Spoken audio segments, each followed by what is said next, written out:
नमस्ते दोस्तों, स्वागत है आपका हमारे channel knowledge drop and awareness में। आज के वीडियो में हम बात करने वाले हैं क्रेडिट कार्ड्स के बारे में कि आखिर बैंक क्रेडिट कार्ड का इस्तेमाल करके साइकोलॉजिकल तरीके से किस तरह से आपके जेब से पैसे निकलवाता है।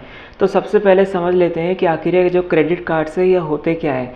देखिए, क्रेडिट कार्ड पे यहाँ पे सीधा सीधा मतलब है कि उधार लेने के लिए एक कार्ड जो बैंक के द्वारा आपको इशू किया गया है। देखिए, बैंक आपके दिमाग को अच्छे से समझता है। क्रेडिट कार्ड्स की यह जो स्कीम चलती है यह जनरली इंडिया में और यूएसए में ज़्यादा चलती है, यूरोप में नहीं चलती है। क्यों ऐसा है? क्योंकि यूरोप के जो लोग हैं वो ज़्यादातर स्टेबल दिमाग के हैं। वहाँ पे कर्जे में डूबना लोगों को नहीं पसंद है। वहाँ के जो माइंडसेट ही है वो पूरी तरह से थोड़ा स्थिर माइंडसेट है और यहाँ पे लोग काफ़ी ज़्यादा अस्थिर है। फिर भले ही इंडिया की बात करें कि यूएसए की बात करें, यहाँ पे जो बैंक्स हैं उनको बड़ा अच्छे से पता है कि यहाँ पे लोगों का किस तरह से स्वभाव काम करता है और जो लोग हैं यहाँ पे वो कितने ज़्यादा बेसब्र है। यहाँ पे लोगों के पास अगर पैसा नहीं है लेकिन फिर भी अपनी इच्छाएं पूरी करने के लिए वह जो मटेरियल चीज़ें हैं वह ज़रूर खरीदेंगे। अब समझिए, किसी के पास 10,000 रुपये का बजट है लेकिन उसको ईएमआई कार्ड का इस्तेमाल करते हुए 30,000 का मोबाइल मिल रहा है तो वह ईएमआई पे ख़रीदना प्रेफर करेगा। हालांकि उसके पास उतना पैसा है जितने में उसके पास एक सादी मोबाइल आ जाएगी। और 10,000 की मोबाइल में और 30,000 की मोबाइल में डिफरेंस मात्र इतना है कि जो 30,000 वाली मोबाइल है वो 2 सेकंड ज़्यादा स्पीड काम करती है। तो वह 2 सेकंड ज़्यादा स्पीड काम करने की वजह से वह 20,000 रुपये का खर्चा कर बैठता है ताकि वो बाद में शो ऑफ कर सके, लोगों को दिखा सके। तो इस तरह का जो स्वभाव है यह आपको तो नुकसान देता है, लेकिन जिस तरह आपको यह नुकसान देता है वैसे ही दूसरे अलग अलग इंस्टीट्यूशंस हैं जिनको आपके इस स्वभाव का बहुत ज़्यादा फ़ायदा होता है। और इस स्वभाव का फ़ायदा उठाने के लिए ही उन्होंने क्रेडिट कार्ड नाम से चीज़ बनाई है। तो चलिए, अभी तो जैसे हमने ईएमआई का आपको उदाहरण दिया, लेकिन अभी हम बात करते हैं क्रेडिट कार्ड की कि आखिर क्रेडिट कार्ड क्या होता है। तो जिस तरह ईएमआई पे पहले आपसे सबसे पहले अगर आपको कोई नो कॉस्ट वगैरह ईएमआई वगैरह दी जाएगी कंपनीज़ की तरफ से, फिर भले ही वो no cost EMI credit card के ऊपर ही दी जाएगी। असल में होता ये है कि पहले आपको ये नो कॉस्ट के जंजाल में फंसाते हैं। अगर आपने गौर किया होगा शॉपिंग वगैरह करते वक्त, तो फिर 6 महीने की नो कॉस्ट ईएमआई दी जाती है। तो वो क्यों दी जाती है इसको थोड़ा ध्यान से समझिए। सबसे पहले ये क्या करते हैं कि आपके अंदर एक हैबिट को डेवलप करवाने के पीछे कोशिश करते हैं, क्योंकि उन्हें पता है जो लोग पैसे वाले हैं उनको किस्तों पे ख़रीदने की तो ज़रूरत है नहीं, लेकिन फिर भी उनको पैसे बचाने की आदत उनको लगना चाहिए कि उनके पैसे बच रहे हैं और उनके जेब से पैसे एकदम से नहीं जा रहे हैं। तो वो कुल मिला के नो कॉस्ट ईएमआई का कंसेप्ट डाल देते हैं आपके शॉपिंग में।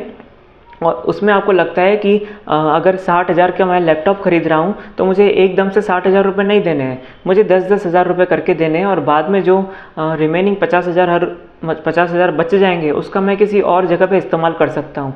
आपको ऐसा लगता है, लेकिन बैंक के नज़र में कुछ और ही चल रहा होता है। बैंक आपको आदत लगवा रहा होता है। आप 6 महीने के लिए नो कॉस्ट ईएमआई पे प्रोडक्ट परचेज़ करते हैं, आप 10,000 रुपये महीना भरते हैं, ऐसे 6 महीने बीत जाते हैं। लेकिन होता ये है कि आपको लगता है कि आपका फ़ायदा हो गया। फ़ायदा तो आपका हो गया, ठीक है, आपकी मेंटेलिटी भी सही है, लेकिन बैंक का जो मकसद था आपको आदत लगवाने का वो तो उसने लगवा ली। क्योंकि जितने टुकड़ों में एक आदत को किया जाए उतनी ज़्यादा मजबूत वो आदत बन जाती है। यह एक साइकोलॉजिकल तरीका है।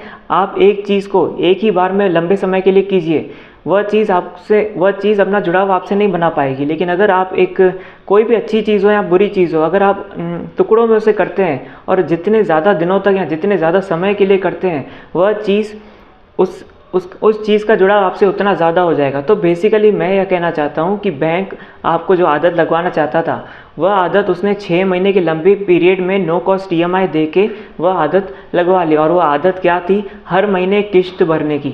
और वह किस्त भरने की आदत आपके अंदर अब लग चुकी है। अब आपके अंदर टुकड़ों में ख़रीदने की एक आदत लग चुकी है और किस्तें भरने की आदत लग चुकी होती है। अब इस आदत को कंटिन्यू करने के लिए आप अपनी तरफ से भी एक ना एक ऑप्शन ढूंढना शुरू कर लेंगे।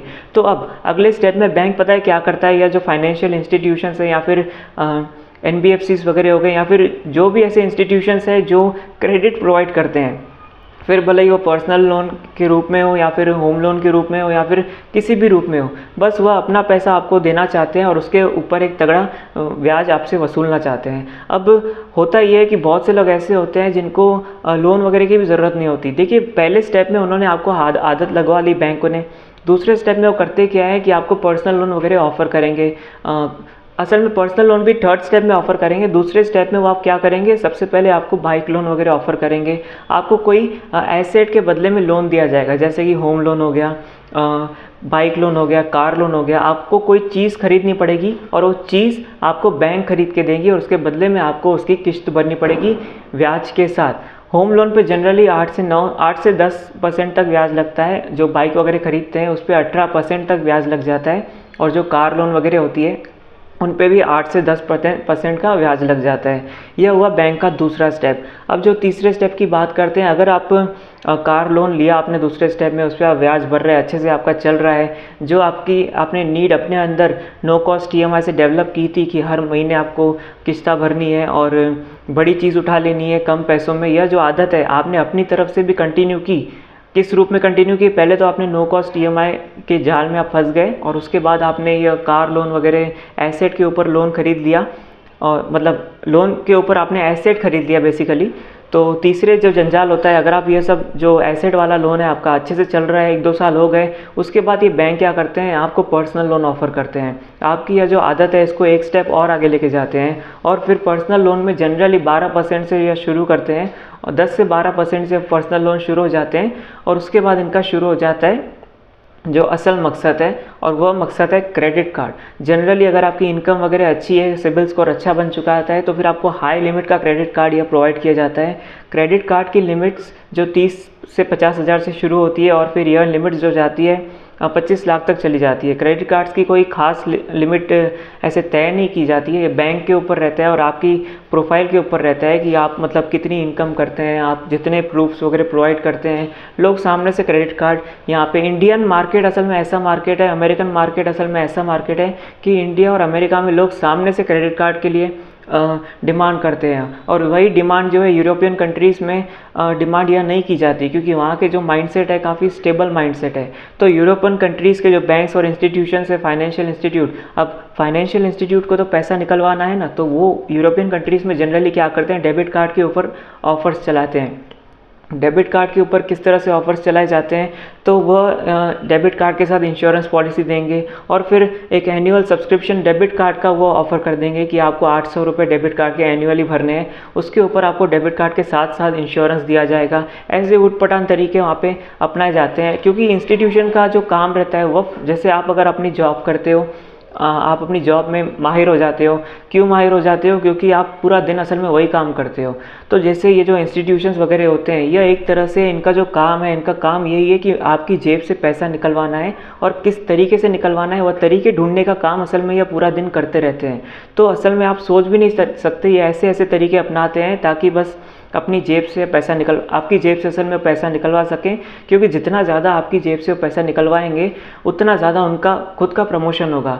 तो बेसिकली यह इस तरीके से सिस्टम काम करता है। अब चलिए बात करते हैं ये जो क्रेडिट कार्ड्स हैं यह क्या भला है। देखिए, क्रेडिट कार्ड असल में उधारी का एक कार्ड है। असल में क्रेडिट कार्ड का एक मुनाफा ये होता है कि अगर आपके साथ क्रेडिट कार्ड के बलबूते कोई फ्रॉड हो जाता है, तो फिर वह फ्रॉड अगर आप 3 दिन के अंदर रिपोर्ट करते हैं, तो उसका फ्रॉड का जितना भी पैसा होता है वह आपके ऊपर लागू नहीं होता है। इसको मैं थोड़ा और डिटेल में समझा देता हूँ।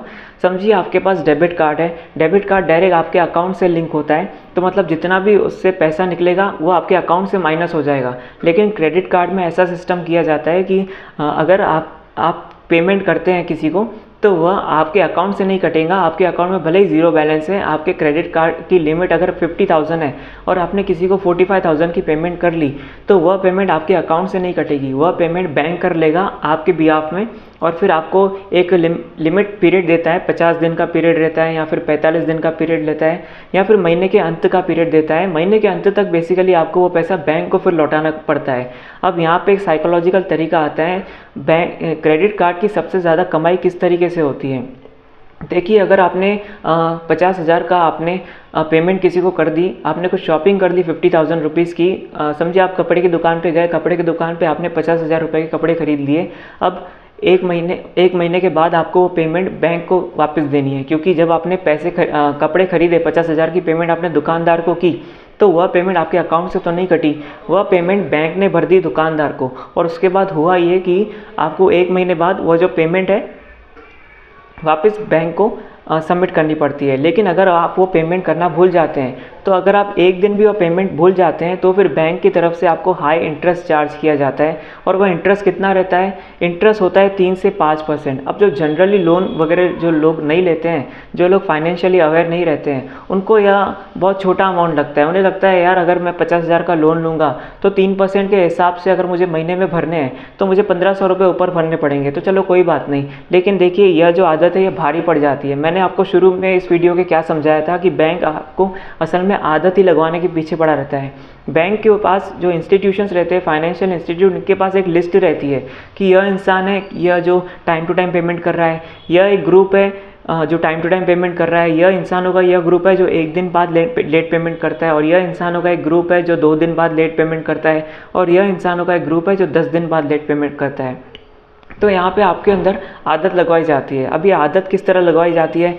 जैसे मैंने आपको शुरू में बताया था कि आपको यह जब जो पूरा जंजाल था, इसकी शुरुआत कैसे हुई थी? नो कॉस्ट EMI से आपकी शुरुआत की गई थी। उसके बाद अब यह आपकी हालत कहाँ पहुँच गई है? अब आप पहुँच गए हो कि आप में एक ये जो 3% का इंटरेस्ट आपको चार्ज हो रहा है, अब आपके दिमाग में यह चल रहा है, अब इस वक्त अब आपके दिमाग में यह चल रहा है कि यार 1500 की तो बात है, बाद में भर दूंगा। अब देखिए एक वक्त था जब आप यह सब जंजाल में पड़ना ही नहीं चाहते थे, लेकिन नो कॉस्ट का आपको लालच दिया गया। अब उस आदत के बलबूते आज आपकी यह स्थिति हो चुकी है कुछ सालों में ही कि आप 1500 रुपये को देख नहीं रहे हो। जो महीने का 3% आपको लग रहा है, 3% तो बहुत छोटा है यार, 3% में क्या फ़र्क पड़ता है। लेकिन अगर आप ईयरली कैलकुलेट करेंगे 1 लाख रुपए का अगर 3% प्रति महीना पकड़ा जाए तो 1 लाख रुपए पे 36,000 रुपये आप साल में तो वैसे ही भर रहे हो। और देखा जाए तो बैंक के ऊपर रहता है ये। अगर आपको क्रेडिट कार्ड इशू किया गया है और आप अगर क्रेडिट कार्ड की टाइम टू टाइम पेमेंट नहीं कर रहे हो, जिस तरह आपने 3% को नकार दिया, धीरे धीरे करके यह आदत और बढ़ती जाएंगी। कब बढ़ जाएंगी आपको पता भी नहीं चलेगा। आदतों के ऊपर हमने स्पेशल वीडियो बनाया, उसकी लिंक मैं डिस्क्रिप्शन में दे दूंगा, आप ज़रूर उसको देखिएगा। उसमें जाके आपको समझ जाएगा कि आदतें किस तरह चिंगारी के रूप में काम करती है और किस तरह यह कब आगे बढ़ जाती है हमें पता भी नहीं चलता। तो चलिए क्रेडिट कार्ड पे वापस आ जाते हैं। अब क्रेडिट कार्ड का फ़ायदा कैसे हो जाता है? तो देखिए फ़ायदा कुछ इस तरह से होता है कि आप अगर डेबिट कार्ड से कोई फ्रॉड वगैरह होता है तो वो जो फ्रॉड होता है आपके अकाउंट से हो जाता है, और अगर उसके जो पैसे हैं फिर वो वापस आने की संभावना नहीं रहती है। क्योंकि मेरे पर्सनली मेरे साथ ही कई ऐसे फ्रॉड्स हुए हैं जिसमें मेरे हज़ारों में पैसे गायब हो चुके हैं अकाउंट से डेबिट कार्ड के बलबूते, लेकिन वो वापस नहीं आए। और लेकिन अगर आपके पास क्रेडिट कार्ड होता है और उसके थ्रू पैसे आपके क्रेडिट कार्ड से कटते हैं और फिर 3 दिन के अंदर आप बैंक में जाके अगर रिपोर्ट करते हैं कि मेरे क्रेडिट कार्ड पे ऐसा ऐसा ट्रांजैक्शन हुआ है, तो वो बैंक की जिम्मेदारी होती है। 3 दिन तक अगर 3 दिन के दायरे में अगर आप रिपोर्ट करते हैं तो फिर वह पैसे जो आपके क्रेडिट कार्ड से कटे वह पैसे आपको बैंक को वापस नहीं भरने पड़ते, वो बैंक की जिम्मेदारी होती है। बैंक देखते बैठेगा कि वह पैसे किसको बैंक ने पेमेंट की, क्योंकि पेमेंट असल में तो बैंक कर रहा है ना। तो चलिए यहाँ तक तो हमने आपको बता दिया। आपके थोड़े फ़ायदे की बात करते हैं कि क्रेडिट कार्ड्स के किस तरह से फ़ायदा होता है। तो देखिए जब आप हमने कपड़े की दुकान का एग्जांपल लिया था, जब आपने 50,000 रुपये के कपड़े खरीदे, 50,000 रुपये आपने इनको पेमेंट कर ली कपड़े वाले को, तो होता ये है कि जो दुकानदार होता है उसको क्रेडिट कार्ड का नुकसान होता है। उसको 50,000 की अगर आप पेमेंट करोगे तो अगर उसके पास स्वाइप मशीन है, क्रेडिट कार्ड से अगर आपको पेमेंट करना है तो स्वाइप मशीन उसके पास होना कंपलसरी है। और अगर आप क्रेडिट कार्ड का इस्तेमाल करके 50,000 रुपये कपड़े के दुकान वाले को पेमेंट करते हो तो उसे 1% लगभग 1 to 2% कट करके उसे रिमेनिंग अमाउंट दिया जाएगा। यहाँ पे कंसिडर करते हैं 2%, तो 2% अगर कट करके दुकानदार को दिया जाए तो बेसिकली दुकानदार को कितना रुपए मिलता है? दुकानदार को मिलता है 49,000 रुपीज़। तो बेसिकली अगर आप 50,000 रुपये की खरीदी कर रहे हो कपड़े की दुकान पे, और अगर आप क्रेडिट कार्ड से पेमेंट कर रहे हो तो दुकानदार जो है, जो दुकान का मालिक है जिसको आपने पेमेंट की, उसको 49,000 रुपीज़ दिए जाएंगे। और उस 49,000 में से जो रिमेनिंग 1,000 रुपीज़ बच गए, जो असल में आपने तो पेमेंट की लेकिन वो दुकानदार को नहीं मिले, तो वो कहाँ गए? तो वो गए बैंक वालों के पास। अब वो बैंक वाले जो है उस 1,000 रुपये में से 500 अपने पास रखेंगे और 500 आपका रिवॉर्ड पॉइंट्स वगैरह बना के आपको वापस दे देंगे। तो इस तरीके से क्रेडिट कार्ड से देखिए, भले बैंक वालों ने 500 रुपये रखे लेकिन आपकी जेब से तो 50,000 रुपये की पेमेंट हुई थी ना। अगर आप डेबिट कार्ड से ही पेमेंट करते तो भी आपकी जेब से 50,000 रुपये जाते, अगर आप UPI से पेमेंट करते तो भी आपकी जेब से 50,000 रुपये जाते। यहाँ पे गौर कीजिएगा, नुकसान आपका नहीं हुआ है, जो नुकसान हुआ है वह इसका हुआ है दुकानदार का। अब आपको देखा जाए तो आपको 1% का भी यहाँ पे मुनाफा हो चुका है अगर आप प्रॉपर कैलकुलेट करें तो। भले ही वो रिवॉर्ड पॉइंट्स के रूप में मिला, और वो जो रिवॉर्ड पॉइंट्स है उसको आप बाद में रिडीम वगैरह करवा सकते हैं। यहाँ पे क्रेडिट कार्ड में 2 कंपनीज़ का इंक्लूड किया जाता है कि जैसे क्रेडिट कार्ड में एक सब कंपनीज होती है, वीज़ा और मास्टर कार्ड और रुपे या फिर अमेरिकन एक्सप्रेस। तो यहाँ पे जो सबसे ज़्यादा पॉपुलर इंडिया में है वह ज़्यादातर अभी तो रुपे चल रहा है, लेकिन एक पुराने वक्त से पॉपुलर जो कंपनीज है वह वीज़ा और मास्टर कार्ड है। तो वीज़ा और मास्टर कार्ड अगर सीधे सीधे इनको एकदम शॉर्ट में कहूँ तो यह सिर्फ पेमेंट गेटवेज है। असल में पेमेंट होने में यह सुविधा प्रोवाइड करता है, एक सिक्योरिटी प्रोवाइड करते हैं यह जो कंपनीज है, वीज़ा, मास्टर कार्ड, रुपे या फिर अमेरिकन एक्सप्रेस। लेकिन इनके बारे में अगर आपको थोड़ी बहुत जानकारी चाहिए तो जस्ट इतना कह सकता हूँ कि जो वीज़ा और मास्टर कार्ड है यह वर्ल्ड वाइड लेवल पे एक्सेप्ट किए जाते हैं। रुपे जो है इंडिया में एक्सेप्ट किया जाता है, और जो अमेरिकन एक्सप्रेस है यह हर जगह एक्सेप्ट नहीं किया जाता, और एक स्टैंडर्ड होता है हर एक चीज़ का। तो अभी तक के वक्त में यह जो कंपनीज है, सब कंपनीज जो ट्रांजैक्शन में मदद करती है, इसमें सबसे ऊंचा स्टैंडर्ड जो है मास्टर कार्ड का है, उसके नीचे वीज़ा है, और उसके नीचे अमेरिकन एक्सप्रेस और रुपे दोनों आ जाते हैं। अमेरिकन एक्सप्रेस बाकी जगत के लिए और जो रुपे है वो इंडिया के लिए। रुपे की ग्रोथ बहुत ज़्यादा हो रही है इंडिया में, और मैं प्रेफर करूँगा रुपे ही करें, क्योंकि हमारा पैसा इंडिया में हमारे तक ही आए तो ही बेहतर है, क्योंकि इंटरनेशनल रिलेशंस हमारे इतने ही बेहतर नहीं है कि हम अपना पैसा उठा के उनको दे दें। अभी आपकी पर्सनल चॉइस है, लेकिन मैंने हिंदुस्तान को सपोर्ट करने के हिसाब से, भारत को सपोर्ट करने के हिसाब से यह कहा। बाकी आपकी चॉइस बदल सकती है, मेरी खुद की बदलती रहती है। तो बस क्रेडिट कार्ड को लेके जो बेसिक सी चीज़ें थी वो तो मैंने आपको बता दी। हालांकि बहुत डीप में आपको जानकारी नहीं दी गई है, लेकिन जितनी जानकारी आपको क्रेडिट कार्ड के ऊपर होनी चाहिए, और इस वीडियो का मकसद असल में यह था, इस वीडियो को बनाने का उद्देश्य यह था कि आपको यह जो बैंक का कंसेप्ट है, आदतों का कॉन्सेप्ट, यह आपको समझाया जाए कि बैंक किस तरह से आपके आदतों का, आपके स्वभाव का उपयोग करता है और किस तरह आपके अंदर आदतों को इम्प्लांट करता है। और देखिए, अगर आपको ऐसा लग रहा है कि आपके अंदर आदतें नहीं ढल पाएंगी, और आपको ऐसा लगता है कि आप इतने स्थिर है कि आपके अंदर आदतें या ढल ही नहीं सकती, फिर भले ही आप क्रेडिट कार्ड का इस्तेमाल कर रहे हो या फिर आप क्रेडिट कार्ड का इस्तेमाल नहीं कर रहे हो, या फिर क्रेडिट कार्ड खरीदने के बारे में सोच रहे हो, क्रेडिट कार्ड को के लिए एप्लीकेशन देने के बारे में सोच रहे हो, तो उससे पहले ज़रूर मेरा आदतों का एक वीडियो मैंने डिस्क्रिप्शन में लिंक दे चुका हूँ उसकी, आप वो वीडियो ज़रूर देखिएगा। उसमें आपको समझ जाएगा कि किस तरीके से आदतें काम करती है। हालांकि इन सब के अलावा अगर आप क्रेडिट कार्ड परचेस करना ही है तो एक बेस्ट क्रेडिट कार्ड जो इस वक्त तक जो मुझे सबसे बेस्ट लगता है वह मुझे लगता है अमेज़ॉन पे ICICI बैंक क्रेडिट कार्ड।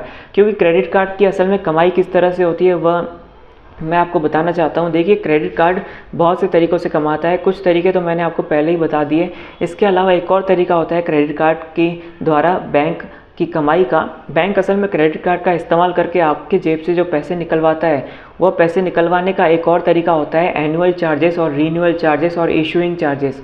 जब आप क्रेडिट कार्ड को अप्लाई करते हैं, क्रेडिट कार्ड के लिए अप्लाई करते हैं, तो 500,000 रुपये क्रेडिट कार्ड के लगते हैं एप्लीकेशन सबमिट हो जाने के बाद इशूएंस के। मतलब क्रेडिट कार्ड इशू किया, बैंक ने आपको दिया, आपके नाम पे दिया, तो उसका एक चार्ज लिया 500 से 1000 रुपये। अब 1 करोड़ लोगों से अगर 500 रुपये लिए जाए तो 500 करोड़ रुपए तो बैंक वाले ऐसे ही कमा लेते हैं। सोच के देखिए थोड़ा इस बारे में, आपको समझ में आ जाएगा। इसके अलावा हर साल रीन्यूअल चार्जेस रखते हैं, 500 रुपये के आसपास एवरेज रीन्यूअल चार्जेस होते हैं। और ये क्रेडिट कार्ड पे भी डिपेंड करता है, क्योंकि बैंक एक क्रेडिट कार्ड नहीं देता है, कोई क्रेडिट कार्ड बैंक देता है स्टैंडर्ड के हिसाब से। जो थोड़े अमीर है उनको एक लेवल का क्रेडिट कार्ड दिया जाएगा, जो बहुत अमीर है उनको एक हाई लेवल का क्रेडिट कार्ड दिया जाएगा। आपको ऊंची लिमिट के साथ क्रेडिट कार्ड होना, आपको जो ये रिवॉर्ड पॉइंट्स वगैरह ज़्यादा होना, आपको लॉन्च एक्सेस वगैरह होना, आपको बड़ा इंश्योरेंस होना, तो अलग अलग तरह के क्रेडिट कार्ड्स हैं। उन सारे क्रेडिट कार्ड्स के इशुएंस चार्जेस, रीन्यूअल चार्जेस और भी ढेर सारे हिडन चार्जेस होते हैं जो बैंक जनरली बताता नहीं है, लेकिन वेबसाइट पे छोटे छोटे शब्दों में बस लिख लेता है।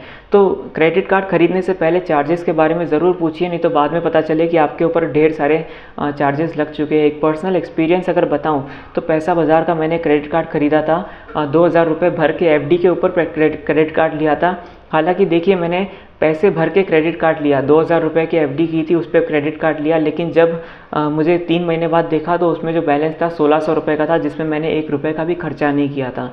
डायरेक्टली मेरा 300 से 400 रुपये का घाटा हो चुका था, 1600 कुछ रुपये बचे थे। मैंने वह कार्ड कैंसिल करवा के रिमेनिंग अमाउंट अपने अकाउंट में वापस ट्रांसफ़र करवा लिया था।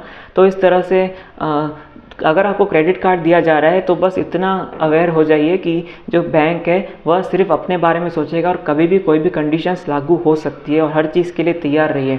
इसके अलावा अगर आपको एक सिक्योर क्रेडिट कार्ड होना तो बस मैं इतना ही कह सकता हूँ कि मेरा एक मनपसंद क्रेडिट कार्ड है अमेज़ॉन पे ICICI बैंक क्रेडिट कार्ड, जो आप अमेज़ॉन के एप्लीकेशन पे जाके अप्लाई कर सकते हैं। यह मैं इसलिए नहीं कह रहा हूँ क्योंकि ICICI बैंक बहुत ज़्यादा अच्छी बैंक है। हालांकि बैंक कोई भी हो, मुझे पर्सनली कोई भी बैंक पे किसी भी तरह का भरोसा नहीं है, क्योंकि हर कदम पे एक नई कंडीशंस वह आपके सामने मौजूद कर सकते हैं। क्योंकि बैंक अपने आप में एक इंस्टीट्यूशन है, आप अकेले हो आपकी तरफ से, लेकिन वहाँ पे फिर 100 लोग हैं अलग अलग तरह से अलग अलग बातें करने के लिए, और आप माने या ना माने वह अपनी तरफ से ज़रूर आपको कुछ ना कुछ करके मनवा लेंगे। तो इसीलिए क्रेडिट कार्ड से हमेशा एक सावधान होके थोड़ा डर के इस्तेमाल कीजिए तो ही बेहतर रहेगा। ऐसे अंधाधुंध तरीके से अगर आप खर्चा करते रहेंगे तो उनका जो उद्देश्य है बैंक वालों का या फिर NBFC वालों का कि आपको आदत लगवानी है, तो वह उद्देश्य तो उनका पूरा हो जाएगा, आपको आदत लग भी जाएगी, लेकिन फिर आदतें छूटती नहीं हैं।